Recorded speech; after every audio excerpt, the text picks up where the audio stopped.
Let's say you just built the perfect data patch in Adobe Commerce. You've executed, and then you're looking back through the information. It's like, oh, facepalm, dang it moment. And I screwed something up right there. What do you do? In this format of where we present a question and an answer, I'm going to walk you through the question and several answers, and we're going to see the very best way to approach and to solve this type of problem. We're also going to give you a free bonus here at the end where this solution is more talking about the local environment or where this information is stored. But we're also going to take a quick look at as far as how to resolve this in a production environment where the data problem was found 3 months after the fact as opposed to 2 minutes after the fact. Let's jump in. You are working up, let me pull this up here. We go. You are working on the Magento 2 module for your development machine. You've created a data patch inside MyModule, set up patch data, patch.php to insert default data into the module specific table. After making these changes, you found, again, one of those, oh, shoot moments, a problem in this data. You updated the patch, ran the setup upgrade command, but the data is still not modified in the table. So, how do you solve this problem? Let's see what a couple of options here are. Number one, the whitelist JSON file needs to be updated. Okay. Let's actually walk through each one of these individually and kind of see where they would fall into line as far as a reasonable solution here. All right, so this whitelist JSON file needs to be updated. Now, if we look in our code base, finding a whitelist JSON file like this right here is actually a misnomer because there is no whitelist JSON file.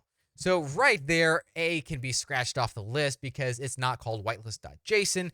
If somebody was selecting, well, a test question writer was writing this question and they put this answer, then they certainly shouldn't be writing questions because they don't know Magento. So there you go. Unfortunately, that would have been axed that one, but it's a great distractor as an answer. So we know right off the bat, this is not a good answer. So axe that one off the list.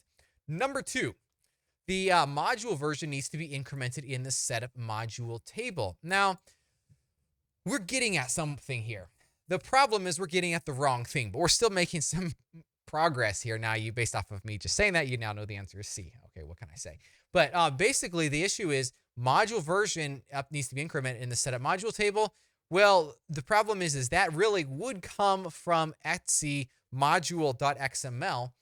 But with the new DB schema mechanism that's been available since at least 2.3, late 2.2s, if my memory is correct, it's not really going to be a big issue there. So, well, it's no longer used. So the version is no longer specified in the module.xml table.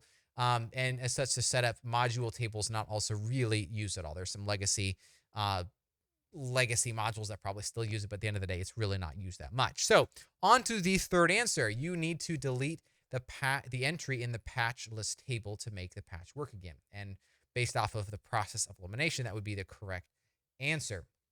Now, let's just do a quick review of this table right here. We see in this, we see right here that it's, we see this list. We're in the patch list table, and I'm going to fix something quickly. Here on there we go. So you can now see me again. So you have this this patch right here, teaching setup data patch, etc.